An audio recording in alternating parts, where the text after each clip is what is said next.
Guava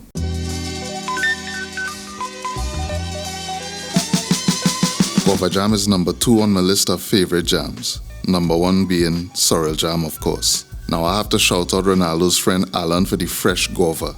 I think the last time I ate guava from a tree could be about 25 years ago. So picking the fruit and eating it was a real blast from the past. Now this is my first time attempting to make guava jam, so I had to do a little research on it.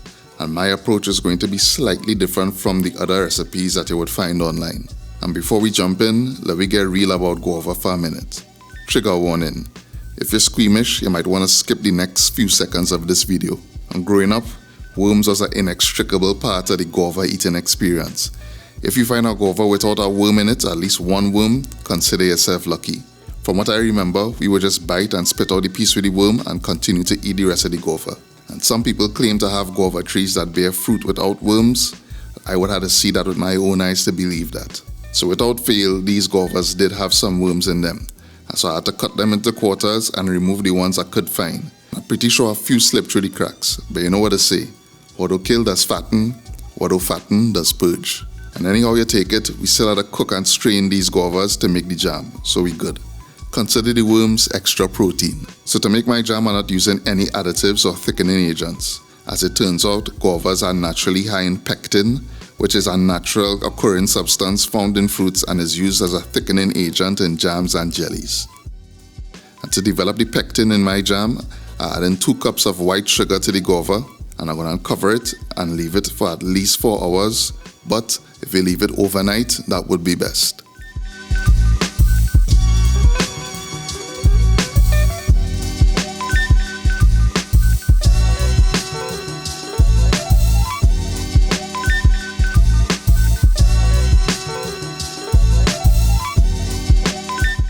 And the next day, checking in on the guava, and you could see a thick syrup type liquid has developed in the mixture, so you know we're already halfway to getting a great jam. Next, I add in the mixture to a pot, and I'm going to cook this for about 15 to 20 minutes. The only additional flavor I add into my jam is some bay leaves because, well, bay leaf is bay.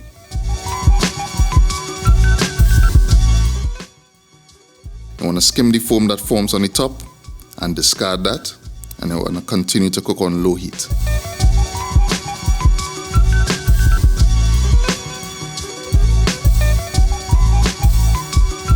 And after about 20 minutes, we're looking good.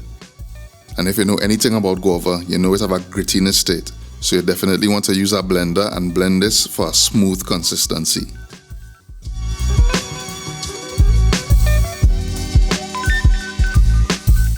Once it's smooth, use a sieve to strain the jam into a bowl.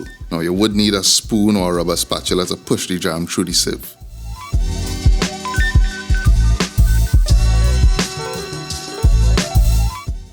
And checking on the consistency, you can see that there's still a bit of grit there. So I'm going to strain it again through a smaller sieve. Now I'm not trying to achieve a store-bought texture with my jam. I definitely want it to taste homemade, so there will be a slight, graininess to it. But I want you to know that it's a real guava jam you're eating and not no guava flavored jam. So even though I'm straining it twice, it's still going to have a slight grittiness to it. Repeat these steps, pushing the jam through the sieve with the rubber spatula or spoon, and then boom, that is it. Homemade guava jam, as easy as that. Going real fancy here and transferring it into my little jars, and I'll be storing these in the refrigerator. Now I'm not too sure how long they would last, so I'm definitely going to keep them chilled for longevity. Having some of the jam with some hops bread, and yeah, this is better than anything you could buy in a store. Made at home with love. We jamming, I want to jam it with you. We jamming, and I hope you like jamming too.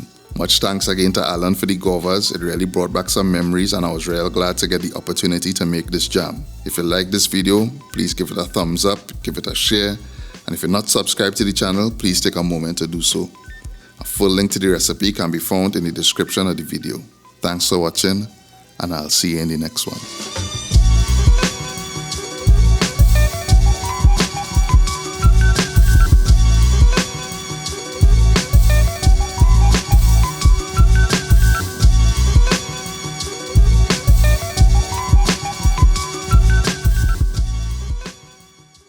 Mm-hmm.